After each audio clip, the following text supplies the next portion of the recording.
So today we have a very special guest with us, Mrs. Nidhi Mehra. Mrs. Nidhi Mehra is a rehabilitation psychologist registered with the RCI, and she has more than a decade of experience working with children. Thank you so much, Vishal, for inviting me.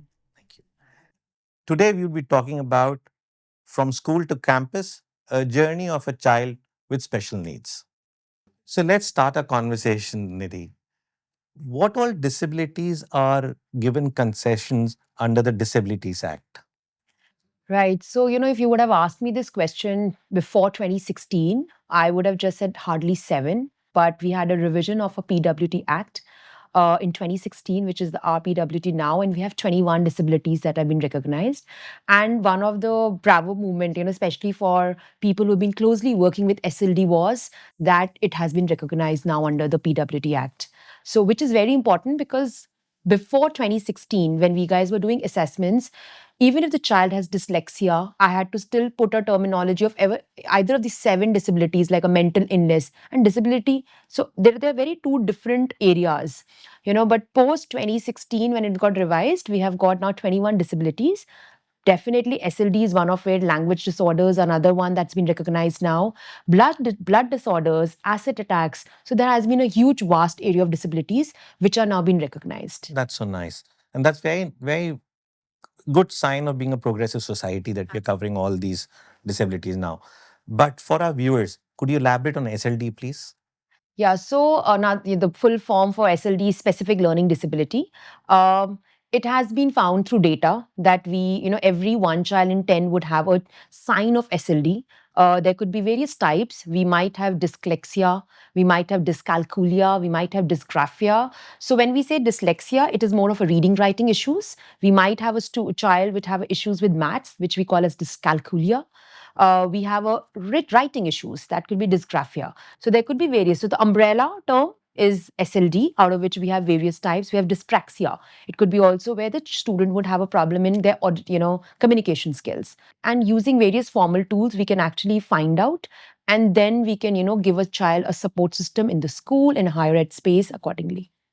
Interesting point. So this brings me to a question that when should the parents go in for a formal assessment for the learning disabilities?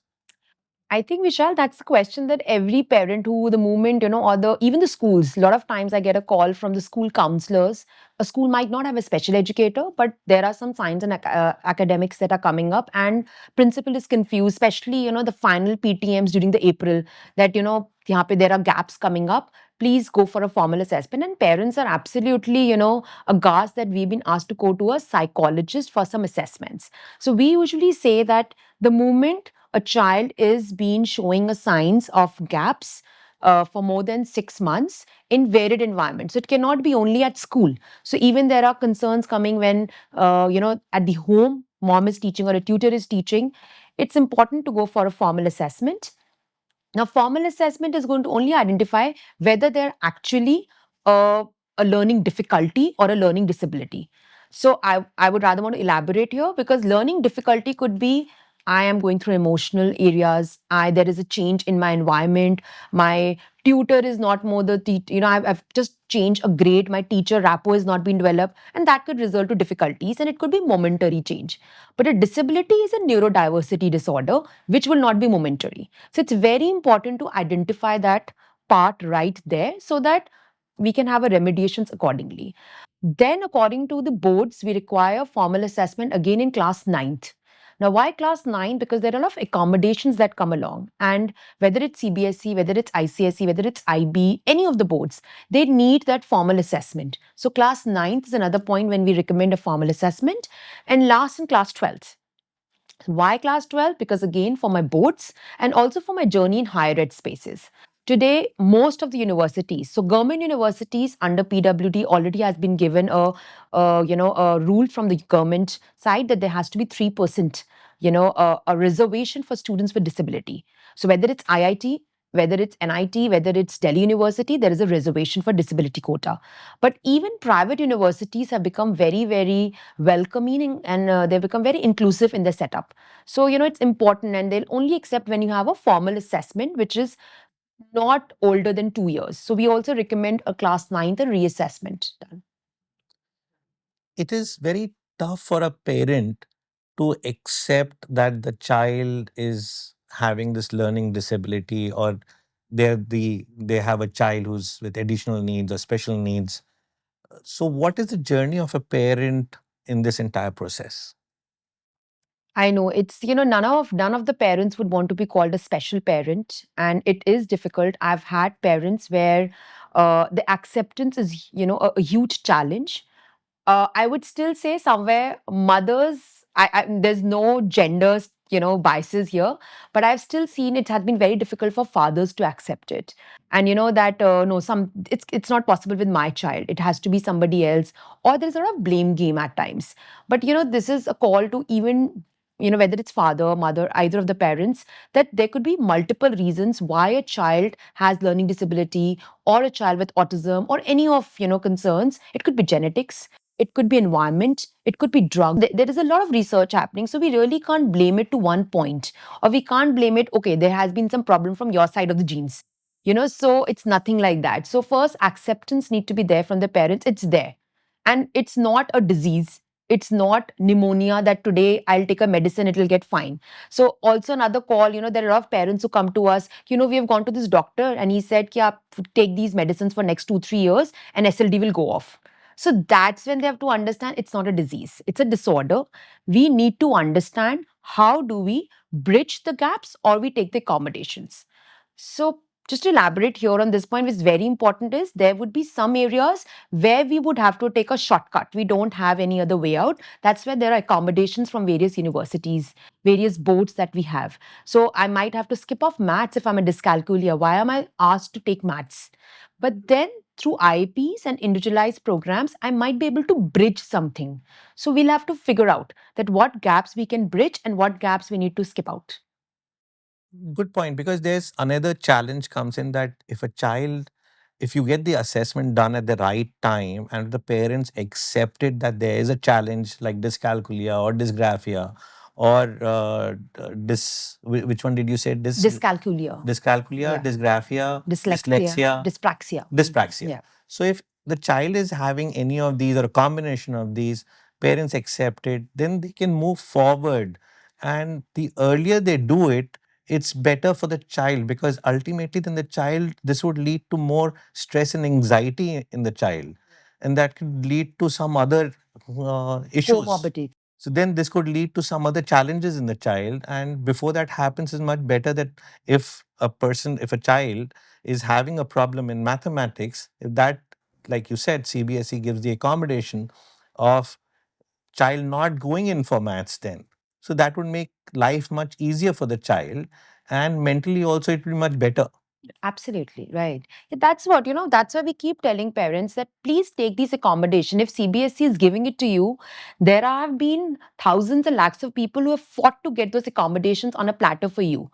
So we can't let go of these accommodations, because if a child is, for instance, a child is, dyslexia is a child struggling for language. So why are we forcing them to take the third language when we can skip it off and give a child maybe an IP, or maybe a child where child finds painting interesting or cooking, home science. So there is something available at the boards. It's just that our parents need to be aware of it. So again, awareness is very important. They need to be in touch with right experts. They need to be in touch with, I feel, even the community of parents together. There's so much they're learning with each other, I do see. So strengthening that part, knowing from each other, learning from each other, and being little away, I would say, from the Google Baba, which we keep saying. There could be a lot of times when the information is not coming right there. Right. So do not get hyped up with that. It's okay, it's there, we can handle it well if you're at the right place with the right experts. Okay, so let's take one step at a time.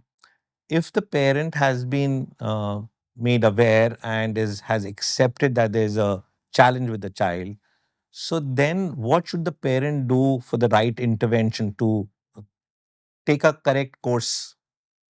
Right. So, there has to be a multidisciplinary approach when we are hitting into, for any child with disability or any disorder. So, there has to be a lot of things at home. Advocacy begins at home.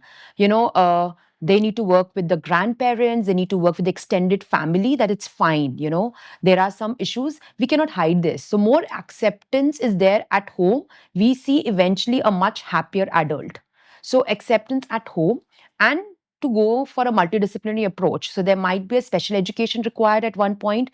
If there are some speech concerns, we might require a speech educator to be there. We might require an OT if there are also comorbidity of ADHD coming up. Many times we do see, because there are learning gaps coming up, child becomes very restless. They're not able to focus. So there's also a comorbidity coming up. So we might require an OT on focus. We might need attention issues coming up, or ADHD is the first primary cause leading to learning impacts. Right. So we need to combat it together. Rather than going to 20 professionals, I would say identify a multidisciplinary clinic which can support you there, so that it's otherwise it turns very taxing. And eventually, I've seen parents coming exhaustive. They are exhausted with both financially, emotionally, and physically, because they are rushing from one therapy to the another, which is physically very exhaustive. I would still say that it'll take time for us to get economically viable options. So it is little expensive for our parents as well, and emotionally they are definitely drained off. So this is few things that they would need to be prepared together, and more in the boat together they're able to handle it. So make people understand that family also it's there, and it's going to be there. So it's not going to change.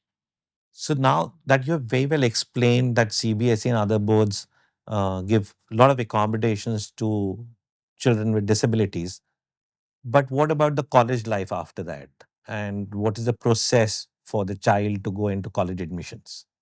Right. So, a lot of our students, even parents, even school counselors, the career counselors, are not aware of this fact that there is a quota in university and we are not able to use them. So, a student with disability is also going through a journal quota.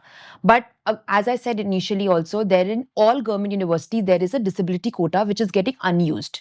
So, this reminds me of one child about 5 years back came to us. He was an aspirant for a BTech, and parents are like, we really want to do it. I said, you come over, we have an IIT quota. In IIT itself there is a quota, and today the student has already completed his BTech. He Wonderful. went through a quota. So you need to get your documents right. Now what will be my documents? Definitely a fresh formal assessment set, which is your IQ, your RAT, the entire battery together, your disability certificate. So a government university is to the T, because the people sitting there are not going to get varied from that. Okay, no, they want a hospital from the government hospital superintendent stamped certificate. So that should be all there in the papers, rightly done. Otherwise, the deadline is 2 days and parents are rushing from one corner to the other. So that documents need to be well documented. I would say the moment the child comes in 12th grade, get all these documents right. If a government certificate is required in a university, please prepare that and be ready with that.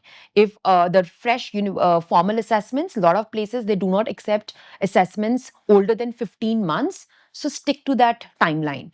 Um Also, there are times that they also look your academic records, that yes, the concessions were taken in class ninth also.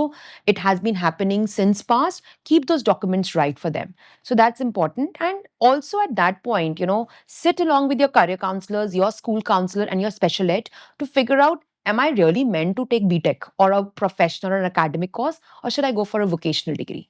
So it's very important to figure out that part also. Maybe a parent aspires that I want this child to be an engineer, but that child is genuinely having some struggles in academics. So can we take a vocational route? Maybe I can do an IT program in vocation professional and get into this route. So figure out that balance is important at this point. Due to the paucity of time, we have to wrap it up. I'm sure a lot of parents would be having a lot of questions and they can write to us and they're still writing to us. What is the last suggestion that you would like to give to the parents who are watching or listening to us? I think an educator can never have a last word because this ongoing process. But yes, I have been blessed to come across few parents who have accepted this. I've got a set of parents who both are doctors, very renowned doctors in Delhi. They run a hospital. And the first time came to me when the child was only in class 3. And it was a major learning disability, but he was really fond of sports. Today he is and the international ranking of golf playing. He's already passed out. The parents accepted that he is my only child, but he's not going to be the doctor. This hospital is going to be run by us, but not by him. Today he's so confident that when he comes, I feel I'm underconfident in front of him because the parents believed in him. They played on his strengths. So I would say for all the parents, it's important to understand whose dream are we living. Is it mine or my child's? Whose strengths are we playing on? Our or the child's? And whose future are we going to be looking forward to? Mine or my child? Beautiful thoughts, Nidhi. Thank you so much for joining with us. So I hope our listeners and viewers today have gained something, have learned something about the learning disabilities, about the other disabilities, and they are far more understanding and empathetic towards this cause. Thank you so much. And in case you have any questions, do write to us. Thank you.